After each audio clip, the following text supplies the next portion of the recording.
Vaginal health గురించి and వాటి యొక్క ఏదైతే మీరు ఒక ప్రోడక్ట్ ఒక సొల్యూషన్ తీసుకొచ్చారన్న సొల్యూషన్ గురించి చెప్తారు. మామూలుగా మీరు అన్నట్టు వెజైన్ అనేది స్వతహాగా క్లీన్ చేసుకునే క్యాపబిలిటీ ఉన్నటువంటి ఒక అవయవం.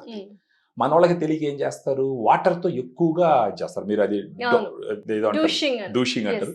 వాటర్ తో ఏంటంటే ఫోర్స్ఫుల్ గా క్లీన్ చేయడానికి ట్రై చేస్తారు. యాక్చువల్ గా వెజైనా ఇన్నర్ గోడ మీద ఏముంటుందంటే లాక్టోబాసిల్లస్ అనే గుడ్ బ్యాక్టీరియా స్పీసెస్ ఎక్కువ ఉంటాయి. అవి ఎక్కువ ఉండడం వల్ల ఇన్ఫెక్షన్స్ రాకుండా రక్షక బట్టలాగా కాపాడుతూ ఉంటాయి.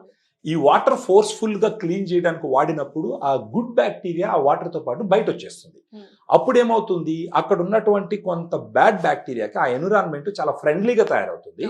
అవి నంబర్ గ్రో అయ్యి అప్పుడు ఇన్ఫెక్షన్స్ వస్తాయి. ఏదన్నా వెజనల్ ఇన్ఫెక్షన్ వచ్చినప్పుడు జనరల్ గా గుర్తొచ్చేది అంటే యాంటీ బ్యాక్టీరియల్స్ లేదంటే యాంటీ ఫంగల్స్ వాడతాం. అవి ఏంటంటే సిమ్టమాటిక్ రిలీఫ్ మాత్రమే, మన రక్షక బట్టలు మనం కాపాడాలి. అలా కాపాడాల్సి వచ్చినప్పుడు ఫెమి డిలైట్ అనేది ఒక ప్రోడక్ట్.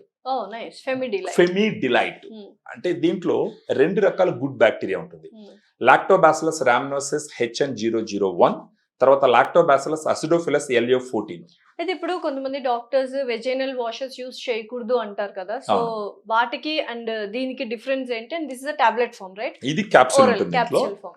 వెజనల్ వాషెస్ అనేటివి ఏంటంటే మేడప్ విత్ కెమికల్స్ అన్నమాట. ఆ కెమికల్స్ ఫ్రీక్వెంట్ గా వాష్ చేసుకోవడానికి అసలు వాష్ చేయకూడదు ఫస్ట్ ఆఫ్ ఆల్.